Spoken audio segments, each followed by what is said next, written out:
चालत्या दुचाकीवर रुळावरून साप पडला आणि अंगाचं पाणी पाणी झालं। सध्या एकीकडे दिवसा ऑक्टोबर हीट जाणवते तर मधूनच पाऊस धो-धो कोसळतोय। या अशा बदलत्या वातावरणात साप जास्तच बाहेर पडत असल्याचं दिसून येत आहे। त्यामुळे साप अचानक समोर दिसला तरी पाहणाऱ्याची गाळण उडते, पण जर तोच चालत्या दुचाकीवर अंगावर पडला आणि नंतर हातालाच वेटाळा मारून बसला तर काय होईल याची कल्पनाच न केलेली बरी। मग या सापापासून वाचण्यासाठी दुचाकीस्वारानं काय केलं असेल याची कल्पनाही करवत नाही। पण या अशा प्रसंगातही संयम राखत स्वतःचा सर्पदंशापासून बचाव करत दुचाकीस्वारानं काय केलं ते पाहूया। आज मोडणीम ते आष्टी या पालखी मार्गावरून सायंकाळी साधारण 5च्या सुमारास किरण कुटे हे आपल्या दुचाकीवरून घराकडे जात होते।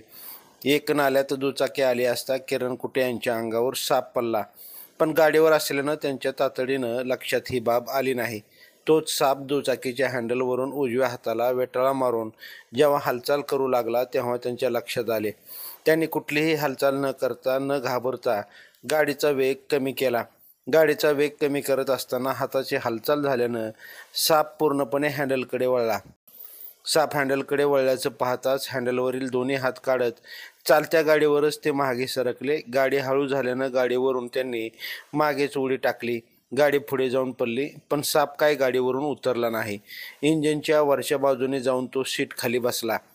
पडलेली गाडी कशीबशी त्यांनी धाडस करून उभी केली। तेवढ्यात ही घटना आजूबाजूच्या लोकांना सांगितली।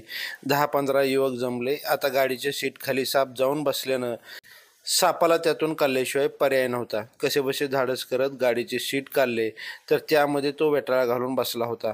पळून जाणार इतक्यात त्यावर काठीनं प्रहार करण्यात आला आणि काठीनंच बाहेर काढून त्याला संपवण्यात आलं। क्रेटा जातीचा हा विषारी साप असल्यानं जर त्यावेळेस संयम राखला नसता तर नक्कीच त्या सापानं दंश केला असता।